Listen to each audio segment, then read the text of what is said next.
কাগজ জমা আনার থেকে সেই জন্য আমি গাড়ি বার করি না আমার ছিল ছাড়াই না কাগজ জমা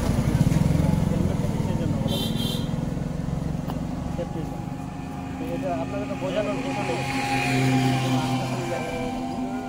আস্তে করে শুনেন, আপনি আস্তে আস্তে যাচ্ছেন, এবার আপনাকে অন্য কোনো গাড়ি লাগিয়ে দিল, তাই তো? এবার অন্য গাড়ি আসলো বা আপনি যেতে যেতে কোনো একটা খেয়াল চলে আসলো, আপনি পড়ে গেলেন, এই ইয়ের মধ্যে পড়ে গেলে কী হবে? আপনার আগে মাথাটা যাবে। কোথা থেকে আসলেন? জলকুড়িয়া। বাড়ি যাবেন কোথায়?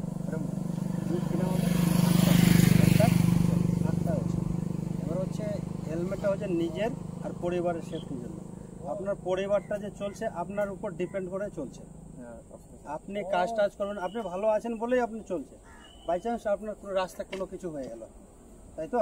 এবার কোনো কিছু হয়ে গেলে আপনার পরিবারটা ভেসে যাবে, সংসারটা চলবে না, অচল হয়ে যাবে। আপনার কোনো কিছু না হোক, আমি এটাই চাইছি, কিন্তু আপনি হেলমেটটা সুস্থ রাখুন, এটাই আমার। ফাইন লাগিয়ে দিলে আপনার ওই কোর্টে এদিক ওদিক দৌড়াদৌড়ি করতে করতে চলে যাবে। আর যদি দুর্ঘটনা ঘটে যায় আরও তো উপরে চলে যাবে, ওটা তো আরও ক্ষতি হবে, ঠিক আছে? আর পরবর্তীতে আপনি হেলমেট পরবেন, এখানে কথা দেন, ভালো করে এই কথা বলে দেন হেলমেট পরবো। এরপরে হেলমেট ভুল হবে না তো, মিস্টেক হবে না তো?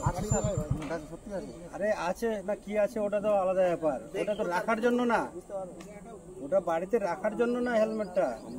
ওটা আপনি যখন গাড়ি চালাবেন তখন মাথায় নিতে হবে, এটাই সিস্টেম। আর ওটা সিস্টেম হচ্ছে পুলিশের জন্য না, ওটা আপনার নিজের জন্য, ঠিক আছে? আপনি বলে দেন যারা যারা বাইক চালাচ্ছে হেলমেট ছাড়া, তারা যেন হেলমেট পরে এগোয়, একটা বার্তা দেন ভালো করে।